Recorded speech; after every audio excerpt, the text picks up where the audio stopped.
Welcome to the Pragya Institute. चलिए, सभी लोग आ चुके हैं। बज गए हैं सुबह के 8। ठीक है, तो सभी लोग आ जाए। जितने लोग आ चुके हैं इस वीडियो को अधिक से अधिक तक लोगों तक शेयर कर दीजिए। ठीक है, जैसा कि हम लोगों ने बात किया था कि आज से, अर्थात आज है 14 नवंबर सुबह के 8 बजे। तो 14 नवंबर सुबह के 8 बजे हैं, तो हमने आपसे वादा जो किया था कि अब विशेष टॉपिक पर चर्चा होगी।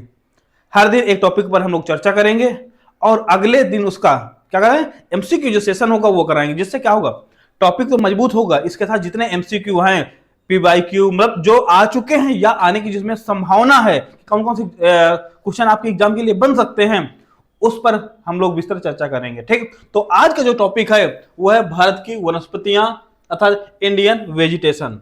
क्या है? इंडियन वेजिटेशन या वेजिटेशन ऑफ इंडिया। ठीक है, वेजिटेशन ऑफ इंडिया। ठीक है, या इंडियन वेजिटेशन आप कह सकते हैं। ठीक है, चलिए, तो पहली बात तो आज है 14 नवंबर, तो आज है बाल दिवस। तो सबसे पहले आप सभी को बाल दिवस की ढेर सारी शुभकामनाएं। ठीक है, सभी को ढेर सारी शुभकामनाएं।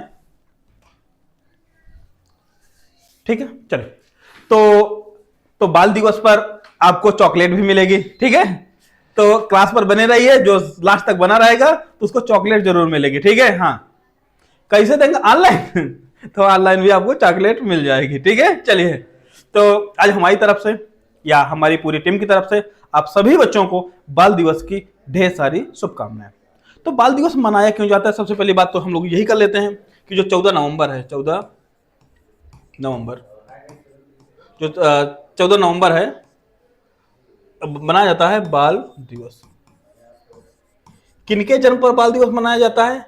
मनाया जाता है पंडित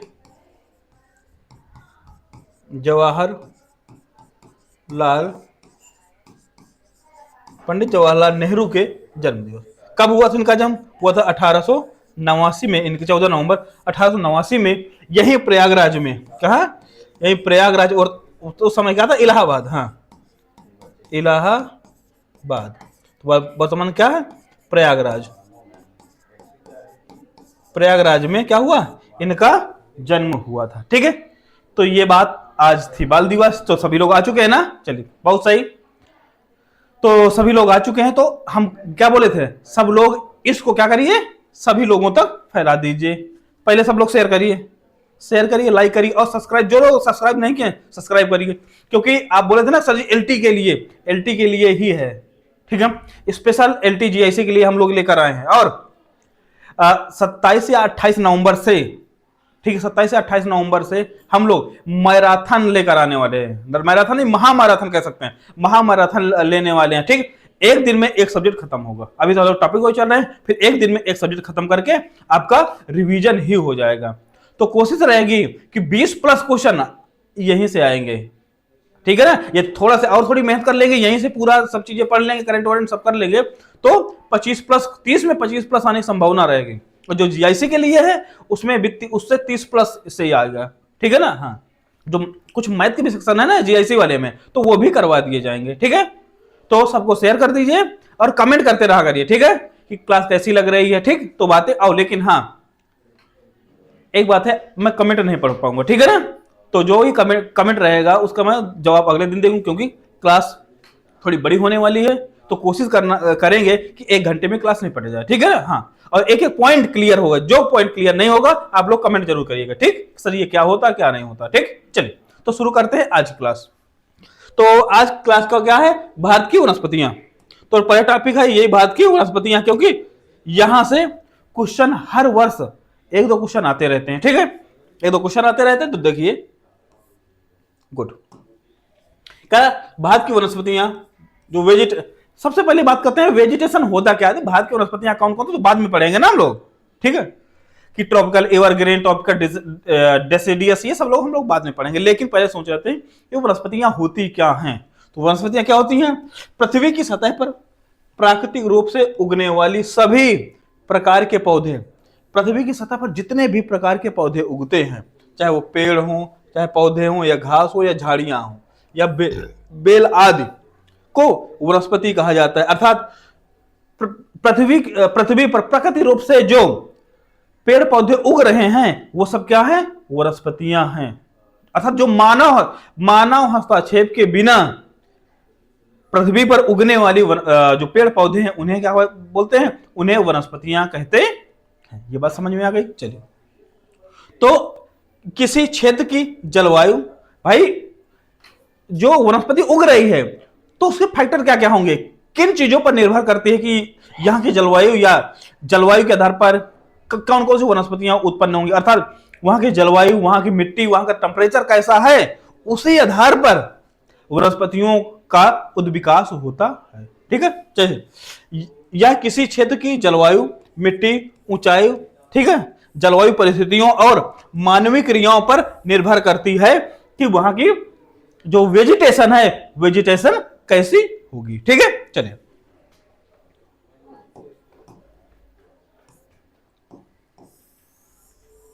सुनिए, ये पीडीएफ आपको ऐप पर मिल जाएगी। क्या मिल जाएगी, ये पीडीएफ आपको ऐप पर मिल जाएगी। ठीक है, यदि मान लो ना मिले सर, मान लो कोई टेक्निकल टीम ना डाले तो हमको अगले दिन मैसेज कर देना। ठीक है, कि सर ये पीडीएफ हमको नहीं मिली है। ठीक है ना, हाँ, तो मैसेज कर दिया करिए, सर जी ये वाली पीडीएफ हमको नहीं मिली है, तो उपलब्ध करा दी जाएगी। ठीक है, मैं डलवा दूंगा टीम से बोल के कि सर इसको डलवा दीजिए, तो डाल जाएगी। ठीक है, तो आप लोग जो जो आपको क्वेरी हो आप बताते रहा करिए, तो हम लोग हर क्वेरी पर आपकी का समाधान जरूर लेकर आएंगे। ठीक है, चलिए, तो आप बात करते हैं वनस्पतियों के प्रकार कितने होते हैं। सामान्यतः जो वनस्पतियां होती है दो प्रकार की होती है। ये तो प्राकृतिक वनस्पतियां होती हैं, दूसरी होती है कृत्रिम वनस्पतियां, जिसे बोलते हैं मानव निर्मित वनस्पतियां। प्राकृतिक वनस्पतियां क्या होती हैं, जो पृथ्वी पर बिना मानव हस्तक्षेप के उगती हैं, वो होती है प्राकृतिक वनस्पतियां। ठीक है, इसको बोलते हैं नेचुरल वेजिटेशन। दूसरी होती है कृत्रिम या मानव जनित वनस्पतियां, अर्थात जो मानव पेड़ पौधे बाग बगीचे लगाता है, आप घर की गार्डनिंग करते हैं, घर में लगाते हैं, छत में गार्डनिंग करते हैं, वो होती मानव निर्मित वनस्पतियां। ठीक है, चलिए, वनस्पतियों के दो प्रकार होते हैं। प्राकृतिक वनस्पतियां अर्थात नेचुरल वेजिटेशन, वह वनस्पति जो मानव की सहायता या हस्तक्षेप के बिना प्राकृतिक रूप से पाई जाती हैं। उदाहरण के लिए जंगलों के पेड़ पौधे, घास, झाड़ियां आदि। जैसे आप देख साल, सागौन, देवदार, चीड़, बबूल इत्यादि जो वृक्ष होते हैं, सब प्राकृतिक वनस्पतियों में आते हैं। अलग देते हैं कृत्रिम या मानव निर्मित वनस्पतियां, जो आर्टिफिशियल वेजिटेशन जिसे हम लोग बोलते हैं, वह वनस्पतियां जो मानव द्वारा लगाई या विकसित की जाती हैं। जैसे बाग बगीचे, फसलें, वृक्षारोपण इत्यादि। जैसे हम लोग नींबू, आम के सब बगीचे लगाते हैं ना, केला, चाय, कॉफी, गन्ना, ये सब लगाते हैं, तो क्या है, ये मानव निर्मित होते हैं। अर्थात ये आर्टिफिशियल वेजिटेशन होती है। ठीक है, कृत्रिम या आर्टिफिशियल वेजिटेशन होती है, जो मानव लगाता है उसे आर्टिफिशियल बोलते हैं। जो प्राकृतिक रूप से, ठीक है, उगती है बिना मानव हस्तक्षेप के, उसे नेचुरल वेजिटेशन कहते हैं। चलिए, ये बात यहां तक समझ में आ गई। ठीक, सब लोग कमेंट करिए, सबको समझ में आ गया ना। ठीक, चलिए, गुड, बहुत अच्छा, गुड, आप लोग बहुत समझदार हो चुके हैं। ठीक है, हाँ, अब सभी लोग नहीं शेयर किए ना, ये गलत बात है। देखिए, सब लोग शेयर किए करिए। ठीक है, हाँ, सभी को मैं देख रहा हूं, लेकिन सब लोग शेयर किया करिए। ठीक है, हाँ, चलिए चलिए, हम आते हैं अपने टॉपिक पर। कमेंट पर कम ध्यान देंगे। चलिए, वनस्पति को प्रभावित करने वाले प्रमुख कारक कौन कौन से, जो फैक्टर है, जो, ठीक है, फैक्टर्स अफेक्टिंग वेजिटेशन, अर्थात जो वनस्पतियों को प्रभावित करने वाले कारक कौन कौन से हैं, कि वनस्पतियों किन किन कारकों पर निर्भर करती हैं। चलिए, पहला कारक क्या है, वह क्लाइमेट। क्लाइमेट के अनुसार क्या है, वेजिटेशन बदलती रहती है। जैसे क्या, जैसे वर्षा, तापमान, आर्द्रता के अनुसार वनस्पतियों का प्रकार में क्या होता है, बदलाव होता है। दूसरा बात आती है मिट्टी, जो वहां की सॉइल कैसी है। उर्वर मिट्टी में विविध वनस्पतियां पनपती हैं। या यदि मान लो उर्वर मृदा नहीं होगी, या अनुर्वर मृदा या ऊसर मृदा होगी, तो क्या वह वनस्पतियां पैदा होगी, सर नहीं वनस्पतियां पैदा होंगी। जो वनस्पतियां नहीं पैदा होंगी, तो अर्थात मिट्टी दूसरा इफेक्टिंग कारक होता है। जलवायु हो गई, फिर मिट्टी हो गई। चलिए, अगला है रिलीफ, अर्थात भूमि या लैंड। ठीक है, अब ये भी जो भूमि कैसी, अर्थात वहां का उच्चावच कैसा है, क्या है, उच्चावच कैसा है, अर्थात पहाड़ है या पठार है, मैदान इत्यादि के अनुसार पौधों का स्वरूप में भिन्नता पाई जाती है। पहाड़ होंगे तो वनस्पतियां दूसरी टाइप की होंगी, पर्वत होंगी उनकी अलग होगी। यदि मैदानी इलाके हैं तो वहां की वनस्पतियां, अर्थात वहां का जो वेजिटेशन होगा वो विभिन्न प्रकार का पाया जाएगा। ठीक है, चलिए, एल्टीट्यूड अर्थात ऊंचाई के अनुसार भी वनस्पतियां बदलती हैं। ऊंचाई बढ़ने पर तापमान घटता है अतः वनस्पतियां क्या होती हैं, विरल हो जाती हैं। इसका मतलब क्या है, जज्जा सुने, ये मान लो कोई पर्वतीय इलाका है, ये ठीक है, जो ये बोलते हैं गिरपदी इलाका, जो ये गिरपदी इलाके होंगे तो यहां पर क्या होंगे, वनस्पतियों की सघन मात्रा पाई जाएगी।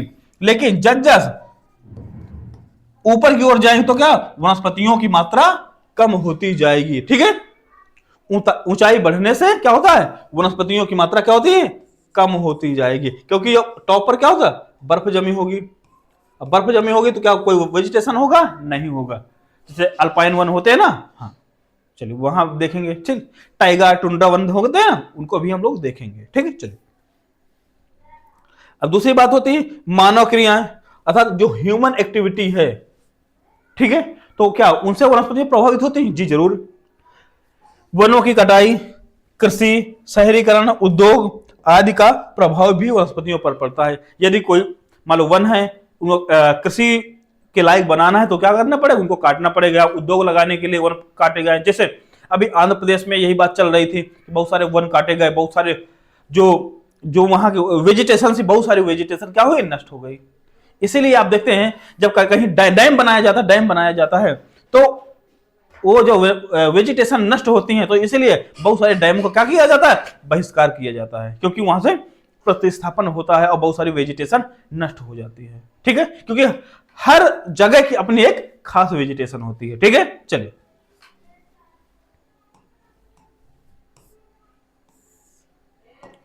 अब आते हैं बाहर की जो वनस्पतियां हैं उसका वर्गीकरण, उसका क्लासिफिकेशन कैसे। ठीक, types of natural vegetation in India. ठीक, जो वनस्पतियों के प्रकार कितने हैं वो पहले देखेंगे, फिर हम लोग एक एक का विस्तार पूर्वक अध्ययन करेंगे। ठीक है, अब पॉइंट वाइज, ठीक है, इतना विस्तार नहीं क्योंकि एग्जाम नजदीक है, तो हम लोग पॉइंट वार अध्ययन करेंगे। ठीक है, चलिए, और हर दिन एक टॉपिक फिनिश होगा, हर दिन एक टॉपिक फिनिश होगा। ठीक, चलिए वनस्पतियों का प्रकार पहला क्या है, उष्णकटिबंधीय सदाबहार वन। ठीक है, ट्रॉपिकल एवरग्रीन फॉरेस्ट, जो कहां पर होंगे, जहां 200 से अधिक सेंटीमीटर की वर्षा होगी वहां पर ट्रॉपिकल एवरग्रीन फॉरेस्ट पाए जाएंगे, अर्थात उष्णकटिबंधीय सदाबहार वन पाए जाएंगे। ठीक है, कहां मिलेंगे, भारत में कहां मिलेंगे, ये पश्चिमी घाट, अंडमान निकोबार क्षेत्रों में पाए जाते हैं। ये मान लीजिए ये 0 डिग्री से लेकर 8 डिग्री तक पाए जाते हैं, 8 या 10 डिग्री तक ये पाए जाते हैं। चलिए, ठीक है,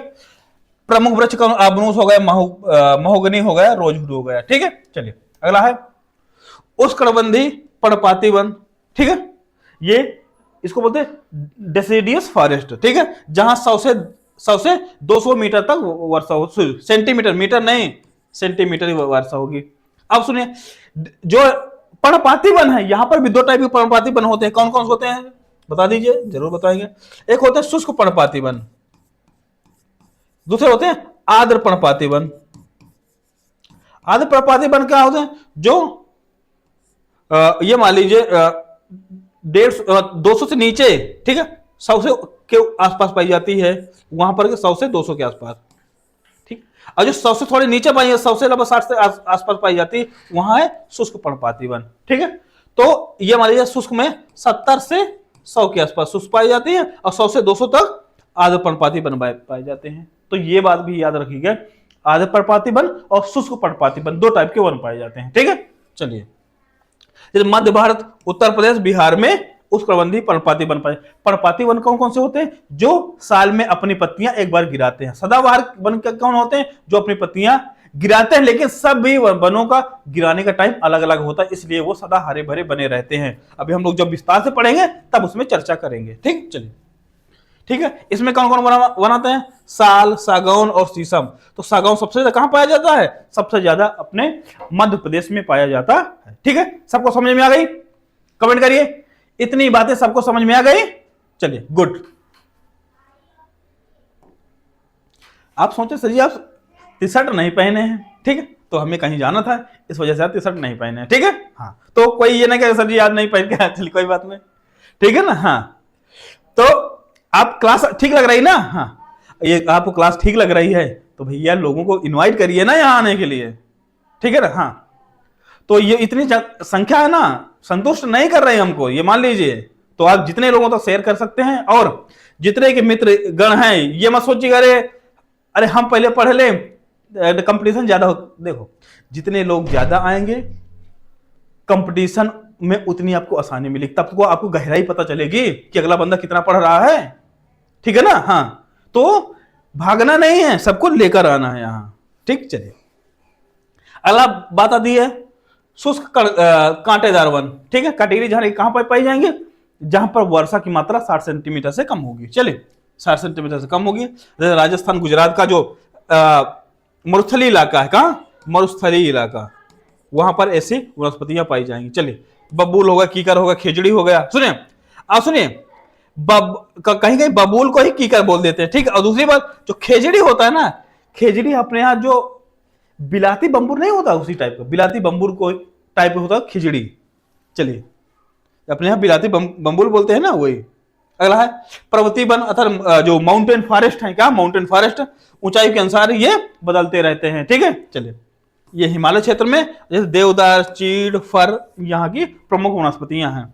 तटीय एवं दलदली वन तटीय क्षेत्रों में पाई जाती है, जैसे सुंदर वन हो गया, गोदावरी डेल्टा हो गया, यहाँ पर ये वन मिलते हैं। जैसे सुंदरी हो गया, गेवा हो गए, नारियल के पेड़, ये सब क्या किसमें आते हैं? ये सब मैंग्रोव्स वन में आते हैं। किसमें आते हैं? ये सब मैंग्रोव्स वन में आते हैं। चलिए अल्पाइन वन आते हैं, ये 3500 मीटर से ऊपर वाले वन क्या बोलते हैं? अल्पाइन वन बोलते हैं, और 3500 मीटर के नीचे वाले वन वालों को क्या बोलते हैं? उनको बोलते हैं पर्वतीय वन। दोनों में अंतर आप देखिएगा, सर पर्वतीय एक है और अल्पाइन एक है नहीं।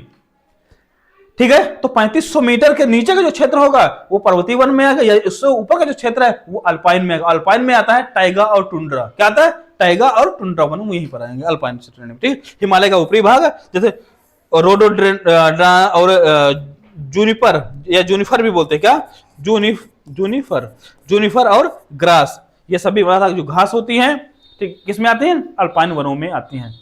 अब बताइए जो भारत में वनस्पतियों का वर्गीकरण, ये बात सबको समझ में आ गई? सबको समझ में आ गई ना? कमेंट फटाफट करिए।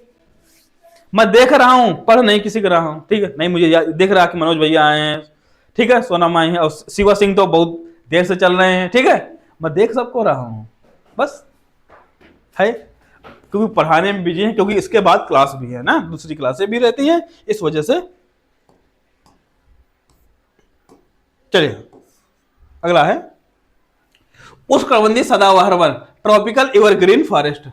ट्रॉपिकल एवरग्रीन फॉरेस्ट स्थान क्या है? पश्चिमी घाट, असम, मेघालय, मणिपुर, अंडमान निकोबार, और जो अंडमान निकोबार द्वीप समूह में यहां पर क्या मिलती है? यहां मिलता है सदाबहार वन। कितने सेंटीमीटर वर्षा होती है? यहाँ 200 सेंटीमीटर से अधिक जहां वर्षा होगी वहां उष्णकटिबंधीय सदाबहार वन पाए जाएंगे। ठीक है, और विशेषता क्या होती है? ये साल भर हरे भरे रहते, इसीलिए मैं पॉइंट वाइज बनाया हूं आप लोगों के लिए, केवल पॉइंट वाइज, फालतू जानकारी नहीं, जितना आएगा वहीं से हम उठा लिए हैं। ठीक है, जब क्वेश्चन कर कराऊंगा ना, पीवाईक्यू होंगे, सुनिए एलटी जीआईसी के पीवाईक्यू होंगे, पीसीएस के पीवाईक्यू होंगे। ठीक है, जो क्योंकि पीसीएस ही आपको आप लोग एग्जाम करा रहा है तो वहीं से उठाएंगे। ठीक है, पीसीएस के भी कराएंगे, एलटी जीआईसी भी कराएंगे, जो भी आज तक एग्जाम में क्वेश्चन आए हैं आपके क्षेत्र के सभी मैं कराऊंगा। आप किसी भी चीज की तैयारी कर, यदि वहां से क्वेश्चन आए हैं तो देखिएगा क्वेश्चन आपसे बन रहे हैं कि नहीं बन रहा, चलो एक बार पढ़ बस लीजिए अच्छे से। ठीक है ना, फिर मैं तोड़ने तो सिखाऊंगा ना, परेशान ना होइए बात। चलिए, तो वर्ष भर क्या हरे भरे रहते हैं, पेड़ों की ऊंचाई 45 से 60 सेंटीमीटर होती है, घने और बहुस्तरीय वन होते हैं, मुख्य रूप से आबनूस, जिसको एबोनी बोलते हैं, महोगनी, रोजवुड, रबर और बांस और चंदन सब वृक्ष आते हैं किसमें? उष्णकटिबंधीय सदाबहार वन। मेन बात तो ये होती है, सुनिए इनकी लंबाई क्यों ज्यादा होती है? रीजन ये होता है क्योंकि यहां पर वर्षा 12 महीना होती है। क्या वर्षा होती? 12 महीना होती है।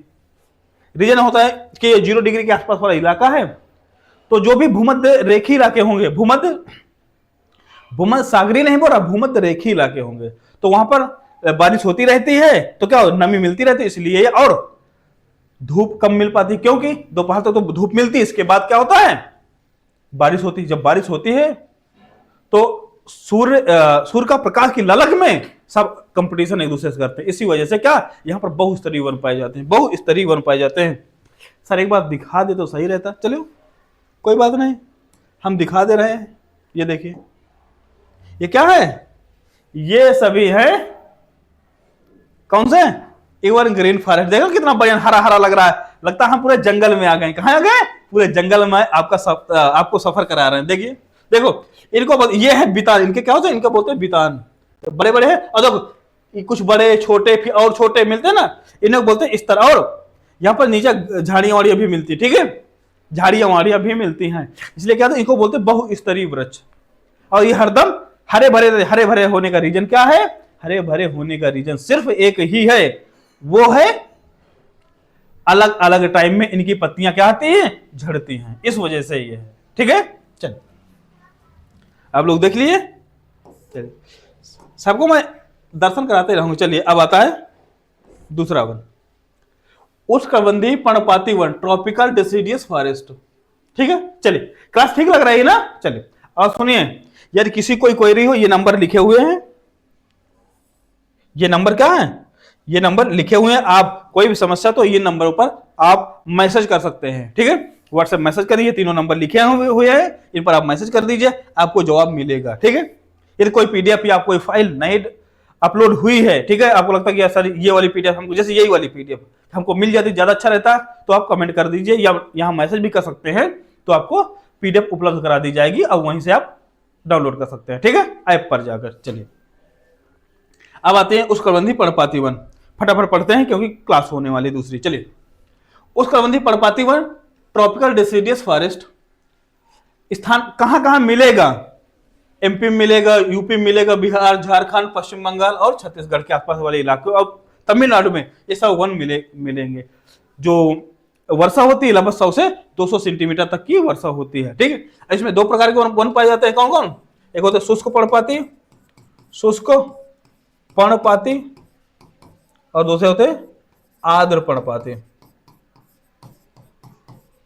ठीक है, और जो मरुस्थलीय इलाकों में भी कुछ क्या होते हैं, जहां पर जो पठारी इलाके होते हैं वहां पर कैसे, वहां पर शुष्क पर्णपाती वन पाए जाते हैं। पठारी वाले इलाकों में भी शुष्क पर्णपाती वन पाए जाते हैं जहां पर बारिश कम होती है।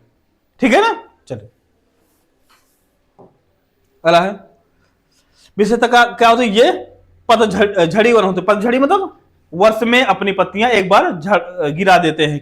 ठीक है, पेड़ शुष्क मौसम में पत्ते गिराते हैं।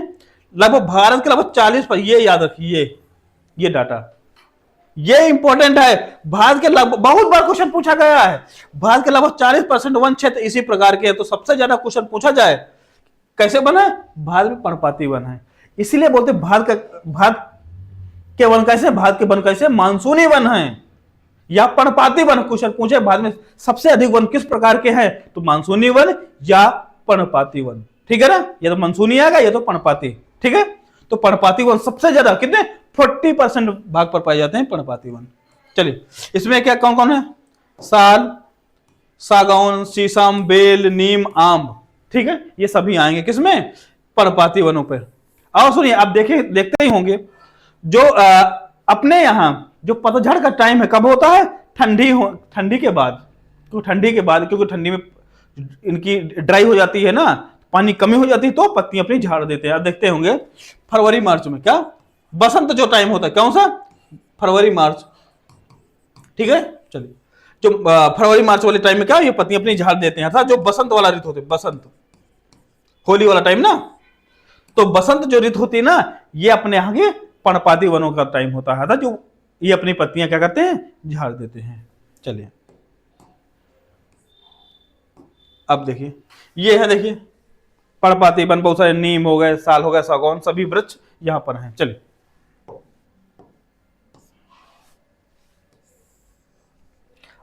अगले हैं, देखिए शुष्क कांटेदार वन, ट्रॉपिकल थॉर्न फॉरेस्ट। ठीक है, ये कहां मिलेगा? जहां पर वर्षा की मात्रा बहुत कम मात्रा में होगी, और जो मरुस्थलीय इलाके हैं अपने यहाँ के कौन से इलाके? मरुस्थलीय। जो मरुस्थलीय इलाके हैं वो यहाँ के वन ऐसे ही मिलते हैं, जैसे राजस्थान का इलाका होगा, राजस्थान मरुस्थल है, गुजरात वाला क्षेत्र होगा, दक्षिणी हरियाणा, पंजाब का दक्षिणी भाग, ये सब किसमें आते हैं? शुष्क जो कांटेदार, शुष्क कांटेदार वन पाए जाते हैं। जैसे यहाँ पर बबूल मिल जाएगा, कीकर मिल जाएगा, खेजड़ी मिल जाएगा और कैक्टस मिल जाएगा। ठीक है, जो नागफनी टाइप के होते हैं ना, वो सब मिल जाएंगे। ठीक है, क्योंकि यहाँ की पानी कमी होती है, और या तो पत्तियां बहुत छोटी पाई जाएंगी या तो पत्तियां नहीं पाई जाएंगी। ठीक है। और या तो होगी तो मोटी मोमदार की पत्तियां होंगी। मोमदार इन द सेंस क्या है, वो कि पत्तियों से क्या वेपराइजेशन ना हो, ठीक है, वाष्पन उसका ना हो, पत्तियों से जो जल है ना वाष्पोत्सर्जन ना हो, ठीक है। तो उस प्रकार जैसे आप देखेंगे जो कैक्टस होता है, जो बोलते हैं नागफनी, नागफनी में देखते हो आप देखेंगे तो उसमें क्या ऊपर एकदम मोम टाइप का लगा होगा। क्यों लगा रहता है? क्योंकि पानी ऊपर न निकल जाए, इस वजह से, इसलिए वो पानी अपना उसी में संग्रहित किए रहते हैं, ठीक है। चलिए चलिए ठीक है। तो कितनी वर्षा होगी? 60 सेंटीमीटर से कम होगी। विशेषता क्या है? पेड़ों में कांटे व छोटे छोटे पत्ते होते हैं। काहे के लिए? क्योंकि यहाँ जल संरक्षण की जरूरत होता है, ठीक है। चलिए, यहाँ झाड़ियां व कैक्टस के प्रमुख होते हैं, जैसे मुख्य वृक्ष बबूल हो गए, कीकर हो गए, खेजड़ी हो गया, बेर हो गया और कैक्टस हो गया, ठीक है। चलिए सर दिखा देते तो अच्छा रहता। देखिए ये देखो कैक्टस है ना, तो कांटेदार है, और इसमें देखिए जब इसको तोड़ेंगे ना इसमें मोम मोम जैसा मिलेगा, ठीक है। ये है ना, ये मोम टाइप का मिलेगा, क्योंकि इससे पानी न जाए, और ये गूदादार मिलेगा। चलिए अब ये देखिए, ये बबूल है जो देसी वाला, और ये खेजड़ी वाला बन है।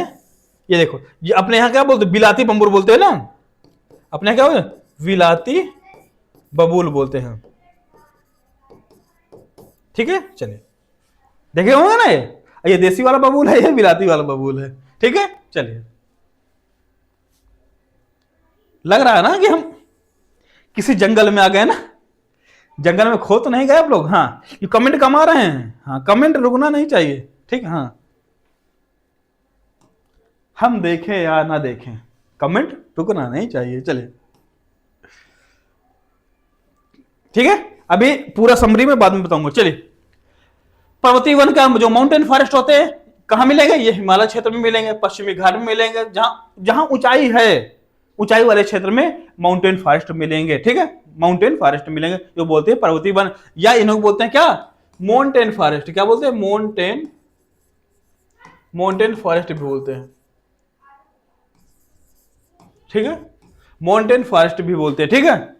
कभी माउंटेन भी दिया हो, माउंटेन, तो ये याद रखिए ये माउंटेन ही है, ठीक है। माउंटेन फॉरेस्ट या माउंटेन फॉरेस्ट अर्थात पर्वतीय वन, ठीक है। चलिए, ऊंचाई के अनुसार इनमें विभाजन किया जाता है। देखिए 1000 से 2000 मीटर में साल चीड़ के जैसे वृक्ष मिलेंगे। जैसे मैं बताता हूं ना, जैसे ये कोई पर्वतीय क्षेत्र है,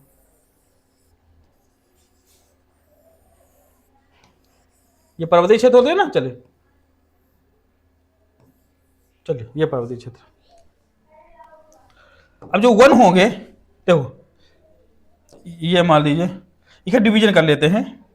ये 1000 मीटर की ऊंचाई है, ये 2000, ये 3000, और इसके ऊपर, और जो सुनिए ये 3000 के ऊपर तक ये पर्वतीय वन पाए जाएंगे। कौन से वन? पर्वतीय वन। इसके जो ऊपर ही इलाके होंगे, इसके ऊपर वाले क्षेत्र होंगे, इसके ऊपर वाले क्षेत्र, यहां कौन से वन पाए जाएंगे? यहां पाए जाएंगे अल्पाइन वन। कौन से? Alpine one. कौन पाए जाएंगे? 3000 मीटर तक पर्वतीय वन, इसके ऊपर अल्पाइन वन पाए जाएंगे, ठीक है। अल्पाइन वन पाए जाएंगे, ठीक है। इसमें जैसे 1000 से 2000 मीटर तक अर्थात 1 से 2 किलोमीटर तक पाए जाएंगे साल एवं चीड़ के वृक्ष पाए जाएंगे। जो इसके ऊपर ही जाएंगे, ठीक है, भैया मान लो 2 से 3 किलोमीटर पर मिलेंगे तो आपको देवदार मिलेंगे। क्यों मिलेंगे? देवदार, यहां मिलेंगे देवदार, यहां मिलेंगे चीड़ वाले, ठीक है। इसके बाद 3000 के मीटर के ऊपर आई जाएंगे तो क्या मिलेंगे? यहाँ पर मिलेंगे बर्च, जूनिफर, ये सब वृक्ष मिलेंगे, ठीक है। मुख्य वृक्ष कौन है? देवदार, चीड़, फर, भोजपत्र, ओक, ये सभी पत्र कहाँ मिलते हैं? ये मिलेंगे पर्वतीय वनों पर। कहाँ मिलेंगे? माउंटेन फॉरेस्ट या माउंटेन फॉरेस्ट में, ठीक है। चलिए ये देखिए, देख रहे हो ना, यही है माउंटेन फॉरेस्ट। देखिए देखो ये ऊंचाई, देखो ये क्षेत्र वाला, ये वाला क्षेत्र, ये वाला क्षेत्र, यहां आपको वृक्ष कम नजर आ रहे होंगे। ये है अल्पाइन वाला इलाका। कौन है? ये अल्पाइन है। नहीं दिख रहा क्या? चलिए, ये कौन क्षेत्र है? ये अल्पाइन। और जो ये यहां देख रहे हैं वृक्ष का अलग अलग आकार देख रहे हैं, ये अलग अलग आकार, तो यही है। तो इनका जो त्रिस्तरीय विभाजन पाया जाता है ना, वही है, ठीक है। ऊंचाई के आधार पर जो वनस्पतियां हैं उन पर बदलाव आता है। चलिए अभी बताएं, तो ये ऊंचाई भी एक क्या है? एक वनस्पतियों को डिवाइड करने का एक इफेक्टिव फैक्टर है। ठीक है, चलिए अगली बात आती है तटीय एवं दलदली वन। तटीय एवं दलदली वन अर्थात हम लोग बात कर रहे हैं मैंग्रोव्स की। क्या? Mangrove forest. किसकी बात कर रहे हैं? मैंग्रोव फॉरेस्ट अर्थात ऐसे वन जो तटीय इलाकों में, जो खारे पानी की जगह में उगते हैं, उन्हें तटीय वन या मैंग्रोव्स कहते हैं। ठीक है, मैंग्रोव्स हमारे जो इकोसिस्टम के लिए बहुत ही महत्वपूर्ण है, क्योंकि जो मैंग्रोव्स ना होते तो जो तटीय इलाके में जो बस्तियां हैं नष्ट कर दी। क्योंकि आप देखते हैं कि जो अब जैसे जैसे बंगाली खाड़ी आप देख लीजिए, तो वहां पर बहुत सारे चक्रवात आते रहते हैं। मैंग्रोव वन ही चक्रवात की जो डेंसिटी है, ठीक है, या उनकी जो तीव्रता है कह सकते हैं, जो उनकी तीव्रता है उसको कंट्रोल करते हैं। कौन? Mangrove one. मान लो बहुत तेजी से आया तो मैंग्रोव वनों में टकराया तो उसकी जो तीव्रता होती है कम हो जाती है, और जिससे जान मान हानि की नुकसान कम होता है। और यहां औषधीय पौधे बहुत पाए जाते हैं। क्या? औषधीय पौधे बहुत पाए जाते हैं। ठीक है, और इसमें ऐसे गुण पाए जाते हैं जो फिल्टर का काम करते हैं। क्या करते हैं? फिल्टर का काम करते हैं। इसीलिए क्या बोलते हैं इन्हें? पृथ्वी क्या बोलते हैं? किडनी कहा जाता है। क्या बोलते हैं? पृथ्वी की किडनी कहा जाता है। किसको? मैंग्रोव वनों को, क्योंकि ये पानी क्या करते हैं? छानते हैं। ठीक है, नमक नहीं अंदर आने देते, ऐसी ग्रंथि। और यदि वैज्ञानिक अनुसंधान किया जाए इनके ऊपर, जिससे कि ऐसी कौन सी पद्धति है जिसके तहत ये नमक को अलग कर देते हैं, जो शुद्ध पानी उसको अपने अंदर कर लेते हैं, जिससे क्या होगा? जो पानी का क्राइसिस है, जबकि पानी सबसे ज्यादा पृथ्वी पर है, तब भी पानी की क्राइसिस बनी हुई है। कहे भैया पानी बहुत बहुत ज्यादा है, लेकिन पानी है खारा। यदि तकनीक इनसे सीख ली जाए, किनसे? मैंग्रोव वनों से तकनीक इनसे सीख ली जाए, तो समुद्र का पानी भी हम, समुद्र के पानी को भी हम सादा पानी मतलब जो पीने लायक मीठा पानी में कन्वर्ट कर सकते हैं। यह अनुसंधान का विषय अभी है। ठीक है, अभी अनुसंधान अभी नहीं हुआ है, लेकिन जब हो जाएगा तो जो पानी के क्राइसिस है अथवा जो पानी की किल्लत है, इससे बचा जा सकता है। ठीक है, चलिए तो मैंग्रोव मिलते कहाँ? जो सुंदरवन का डेल्टा है, पश्चिम बंगाल का जो क्षेत्र, गोदावरी, कृष्णा, कावेरी, महानदी अर्थात जो, और अंडमान निकोबार का जो क्षेत्र है, वहां पर तटीय अर्थात मैंग्रोव्स पाए जाते हैं। ठीक, और मैंग्रोव्स गुजरात वाले इलाके में भी पाए जाते हैं। क्या? गुजरात, या उसने नहीं लिखा, कोई बात नहीं, जो गुजरात का इलाका है वहां पर भी क्या पाए जाते हैं? मैंग्रोव्स वन पाए जाते हैं। ठीक है, चलिए अब विशेषता क्या है? बहुत इंपॉर्टेंट है। खारे पानी में बढ़ने वाले वृक्ष होते हैं। ठीक है, नहीं नॉर्मली वृक्ष खारे पानी में नहीं बढ़ते, लेकिन जो मैंग्रोव्स होते हैं ये खारे पानी में बढ़ते हैं, यही इनकी विशेषता। जड़ों का भाग जल में क्या होता है? जो जड़ होती है ना, उनको क्या रहती है? पानी के अंदर ही रहती है। और एक अच्छा गुण क्या होता है? क्वेश्चन भी पूछा गया, ऐसे कौन से वन है जो जहां पर फल नहीं गिराते हैं, और जो फल के अंदर ही क्या करते हैं, जहां पक जाते हैं तो फल लगा ही रहते हैं, और वहीं से बीजों का क्या होता है? अंकुरण हो जाता है। जहां पर पेड़ ठीक ठाक बड़ा हो गया कि अब वो जी लेगा, तब उसको गिराते हैं। प्रकृति भी एक अद्भुत नजारा होता है। ठीक है, आप देखो जो फल पक जाते हैं वो नीचे गिर जाते हैं। यदि मैंग्रोव नीचे फल अपने डाल देंगे तो सड़ जाएंगे, तो अर्थात उनकी जो संतति है वो आगे नहीं बढ़ पाएगी। तो क्या करते हैं? वो फल गिराते नहीं है, पक जाएंगे तो उसी में लगे रहेंगे। जब लगे रहेंगे तो धीरे धीरे करके वो फिर अंकुरित हो जाते, जब अंकुरित हो जाए, जब बड़ा हो जाता है, फिर गिरा देते हैं कि भैया अब हम आपको सेब पाल दिए, बड़े हो गए, अब सीधे आप जाइए, आप ग्रो करिए। आपके माता पिता तो ऐसे करते हैं। ठीक है, ज्यादा कमाने लायक नहीं हो तो आपको पढ़ाते हैं लिखाते हैं, जब कमाने लायक हो जाते हैं भैया छोड़ देते हैं, जाइए कमा कर लाइए हमारे लिए भी। ठीक है, तो मैंग्रोव प्रकृति से सीखना चाहिए हमको। ठीक है, प्रकृति से हमको सीखना चाहिए सब चीजें।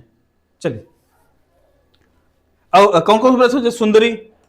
सुंदरी, गेवा, नारियल और खिचड़ी। और क्वेश्चन पूछेगा क्या मैंग्रोव क्या नारियल आता है? यस, नारियल के वृक्ष भी मैंग्रोव की श्रेणी में ही आते हैं। आप लोग गलती कर सकते हैं कि अरे नारियल कहां आता होगा, सुंदरी वृक्ष तो आते होंगे। अरे सुंदरी आते, नारियल भी आते हैं। नारियल भी क्या है? मैंग्रोव से ही है। तो याद रखिए, बहुत बार एग्जामिनर को फंसा सकता है। जैसे ये सब क्या है? मैंग्रोव वन ही है। ठीक है, और अगर बंगाल टाइगर देखें ना, बंगाल टाइगर मैंग्रोव वाले ही क्षेत्र में, और सबसे ज्यादा इकोसिस्टम यहीं पर पाया जाता है। कहां? क्योंकि यहां जल वाले भी पाए जाते। और सुनिए, दरअसल जो मैंग्रोव वाला जो क्षेत्र होता है, जो तटीय क्षेत्र होता है, ये कौन सा है? ये इकोटोन का क्षेत्र। कौन सा? इकोटोन का क्षेत्र होता है। कैसा क्षेत्र होता है? इकोटोन, अर्थात जहां पर स्थली एवं जली स्थलीय क्षेत्र और जलीय क्षेत्र दोनों के गुण पाए जाते हैं, वो क्या होता है, वो बीच का क्षेत्र क्या होता है, इकोटोन कहलाता है। अर्थात जो दो भिन्न प्रकार के क्षेत्र जो परिस्थिति होते हैं, उनके जो मध्य का जो क्षेत्र होता है उसे बोलते हैं इकोटोन। ठीक है, हम लोग किस में पढ़ेंगे, पर्यावरण में पढ़ेंगे इकोटोन क्या होता है। और मैंने क्लास भी ली थी संभवतः, उसमें भी आप इकोटोन पढ़े होंगे। जो इन्वायरमेंट की क्लासें हैं उनको जरूर देख लीजिएगा। ठीक है, इन्वायरमेंट का क्लास पढ़ी होंगी, देख लीजिएगा उसको। ठीक है, चलिए अगला है अल्पाइन वनस्पति। आ गए ना, अभी हम माउंटेन वन पढ़े थे, अब आ गया अल्पाइन वन क्या होता है। ठीक है, चलिए हिमालय का ऊपरी भाग जो 3500 मीटर से ऊपर है उसे क्या बोलते हैं, अल्पाइन वन पाए जाते हैं। ये ठंडे होने के कारण यहाँ पर क्या होते हैं, वृक्ष बहुत कम पाए, यही है अल्पाइन में ही पाए जाते। कहाँ, इसे बोलते हैं टाइगा और टुंड्रा। टुंड्रा में क्या पाए, टुंड्रा में वनस्पतियां नहीं या तो ना के बराबर पाई जाती है, केवल क्या वो काई वाई होती है ना, लाइकेंस, क्या होते हैं लाइकेंस, लाइकेन वाइकेन पाई जाती हैं। ठीक है, और टाइगर में कुछ वनस्पतियां पाई जाती है, वो भी छोटी छोटी मोटी घास वास, ठीक है, पाई जाती है। किसमें, टाइगर में। और टुंड्रा में तो बहुत कम या नहीं पाई जाती। ठीक है, चलिए तो ठंड, क्योंकि ठंडी बहुत ज्यादा होती है, अर्थात जो वहां होती है बर्फ जमी होती है। जब बर्फ जमी होगी तो क्या वृक्ष उग पाएंगे, सर जी वृक्ष तो नहीं उग पाएंगे। जब उग नहीं पाएंगे तो क्या होगा, तो वृक्ष बहुत कम मात्रा में पाएंगे, केवल घास, झाड़ियां और छोटे पौधे ही मिलेंगे।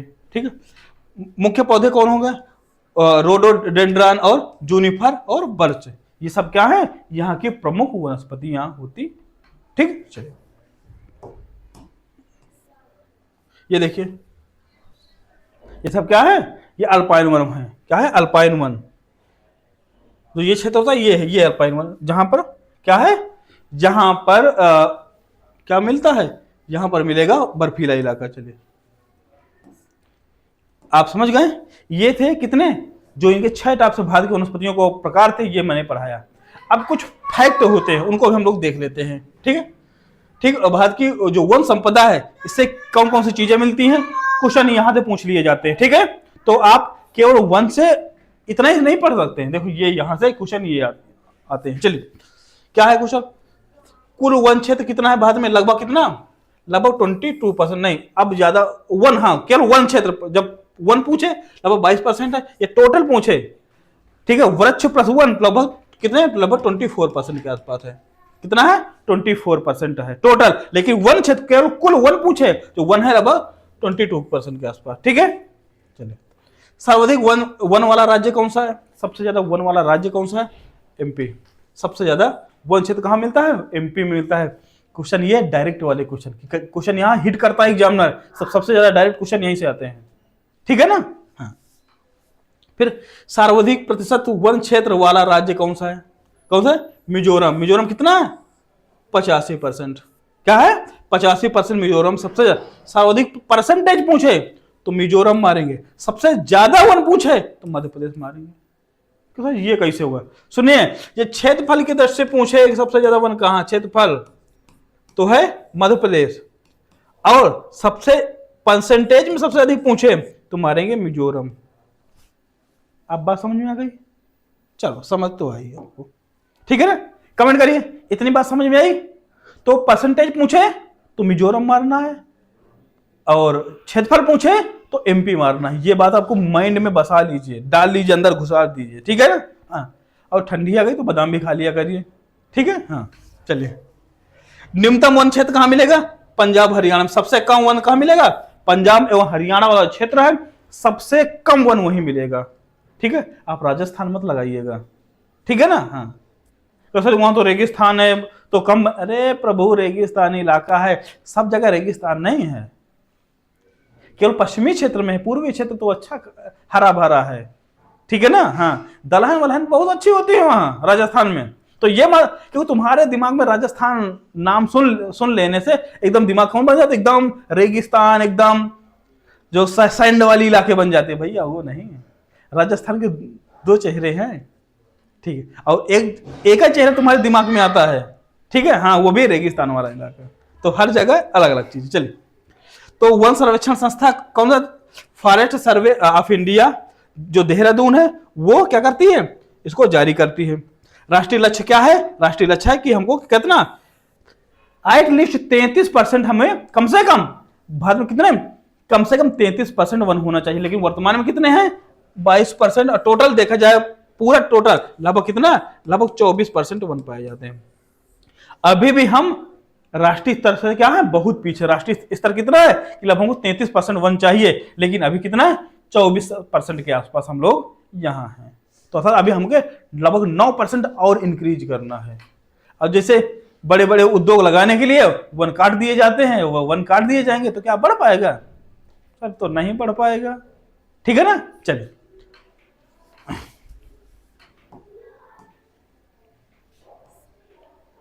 अब देखते हैं, अब कुछ इंपॉर्टेंट फैक्ट्स आ गए, ठीक है। चलिए फैक्ट क्या, भारत में सबसे अधिक वन वाला राज्य बताया कौन है? एमपी। परसेंटेज में पूछे प्रतिशत में तो मिजोरम लगाएंगे। सुंदर वन किस वृक्ष के नाम से जाना जाता है? सुंदरी वृक्ष या सुंदरी पूंज, ठीक है, सुंदरी या सुंदरी वन, ठीक है। तो सुंदर वन किस लिए जाना जाता है? सुंदरी वृक्ष की यहां अधिकता पाई जाती है, इसलिए बोलते हैं सुंदर वन, क्योंकि सुंदरी वन, ठीक। चलिए भारत में सर्वाधिक पाए जाने वाले वन कौन कौन से हैं? सबसे ज्यादा भारत में कौन वन पाए जाते हैं? ये पर्णपाती वन पाए जाते हैं। कौन से वन? भारत में सबसे ज्यादा पर्णपाती वन पाए जाते हैं, ठीक है। अब सुनिए, स्क्रीनशॉट लेना होगा अगर तो बता दिएगा सर जी, हमको स्क्रीनशॉट ले लेने, तो ले लिएगा। और पहली बात तो ये पीडीएफ आपको क्या मिल जाएगी, ठीक है। और ये ना मिले तो ये नंबर लिखे ना नीचे, इन पर मैसेज कर दीजिए या लाइव कमेंट कर दिया करिए। जब कोई क्लास चल रही है ना तो लाइव कमेंट कर दीजिए। जो मान लो हमारी क्लास का नहीं मिला तो हमारी क्लास में आप कमेंट कर दिया करिए, सर जी ये वाला इस डेट बता दिया करिए, सर इस डेट वाला हमको ये पीडीएफ नहीं मिली है, तो हम उसमें अपनी टीम से बोलकर डलवा दिया करेंगे, ठीक है। ये जिम्मेदारी हमारी है, आप बस पढ़ते रहिए बस। और 27 से 28 तारीख से मैराथन चलने वाली है LTGIC के लिए, तो सबको जोड़ लीजिए। मैराथन चलेगी, ठीक है ना। एक सब्जेक्ट एक दिन में खत्म, 3-4 घंटे बैठेंगे, खत्म, ठीक है ना। आपको फुल फायदा। आप सुनिए, मिनिमम मतलब मिनिमम 20 कम से कम 20 से कम नहीं करके आएंगे, 20 प्लस आपके सही होंगे इसी क्लास से, ये दावा है। इतने साल का जो एक्सपीरियंस है ना, 10-12 साल का, इसलिए बोल रहे हैं, ठीक है ना। और जब जाएंगे ना, जो नहीं पढ़ा होगा तब उसको पता चल जाएगा, और जब वहां जाएंगे ना तब पता चलेगा, अरे सर जी तो ये बात कह रहे थे, तो पढ़ाए थे लोग, टिक करे। लेकिन हाँ, ओवर कॉन्फिडेंस तो नहीं रहना है। ओवर कॉन्फिडेंस रहेंगे तो तबाह हो जाएंगे, ठीक है। कॉन्फिडेंस में रहिए कि हाँ आएगा। जो सबसे सरल क्वेश्चन लगे उसको 2 बार पढ़ना है। निगेटिव पूछा है या पॉजिटिव पूछा है, नहीं, या हाँ पूछा या नहीं पूछा है, सुमेलित है या नहीं है, तो दोनों में अंतर आपको करके आना है। क्योंकि बहुत बार ऐसा होता है, जो क्वेश्चन सबसे सरल होता है ना, उसी को आप गलती करके आते हैं। क्या मारे? वो कॉन्फिडेंस नहीं, वो ओवर कॉन्फिडेंस में आप रहते हैं ना, कह रहे ये तो मेरा गलत ही नहीं होगा। आप प्रश्न नहीं पढ़ रहे हैं, आप डायरेक्ट उत्तर मार दिए, तो ऐसी गलतियां नहीं करना आप लोगों को, ठीक है। चलिए, तो वन सर्वेक्षण संस्था कहां पर है? वन सर्वेक्षण संस्था कहां पर? यह है देहरादून में। ये मोस्ट इंपोर्टेंट फैक्ट क्या है? ये मोस्ट इंपोर्टेंट फैक्ट है। क्या है? मोस्ट इंपोर्टेंट फैक्ट है। चलिए, राष्ट्रीय वन नीति कब बनी? राष्ट्रीय वन नीति 1988 में बनी, ठीक है। 1-2 बार संशोधन भी हुआ, लेकिन ये याद रखिए, राष्ट्रीय वन नीति 1988, ठीक है। चलिए, देश में वन क्षेत्र का लक्ष्य क्या है भैया? 33% तक वन हमको प्राप्त करना है। खेजड़ी वृक्ष कहां का राज्य वृक्ष है? खेजड़ी कहां का है? खेजड़ी राजस्थान का। बताइए, इतनी बात सबको समझ में आई? बताइए, इतनी बात सबको समझ में आई? फटाफट बताएं। स्क्रीनशॉट लेना चाहते तो ले सकते हैं, लीजिए, मैं साफ कर दिया, ले लीजिए स्क्रीनशॉट, ले लिए ना। चलिए, तो सबको इतनी बात समझ में आई? फटाफट कमेंट करिए, सबको बात समझ में आ गई? चलिए, गुड, आ गई ना समझ में? गुड, तो समझो करिए ना, ये बात सर जी समझ में आ गई। अच्छा बताइए, क्लास कैसी लग रही है? बढ़िया चल रही है ना? चलिए, ये रही आज की आपकी क्लास, ठीक है। ये क्लास कैसी लगी कमेंट करके जरूर बताएं। और यदि आप हमारे संस्था से जुड़े हुए हैं, आप सिविल सर्विस की तैयारी करना चाह रहे हैं, अर्थात UPSC, UPPSC, BPSC, MPPSC, RPSC, UKPSC की आप तैयारी करना चाह रहे हैं, तो हमारे प्लेटफॉर्म में कोर्स मौजूद है। ठीक है, चलिए वनडे के लिए UPSI, UP police, banking, SSC, railway, ठीक है, और टीचिंग एग्जाम के लिए TGT, PGT, EMI, LT grade, ये सब वैकेंसियों के लिए हमारे पास कोर्स उपलब्ध है। बस आपको प्ले स्टोर में जाना है, the Prayagraj institute app download करना है और अपने मनपसंद का कोर्स चूज करना है और नौकरी के लिए आपको एंजॉय करना है। तो मिलते हैं अगले दिन 8 बजे, तब तक के लिए नमस्कार और धन्यवाद।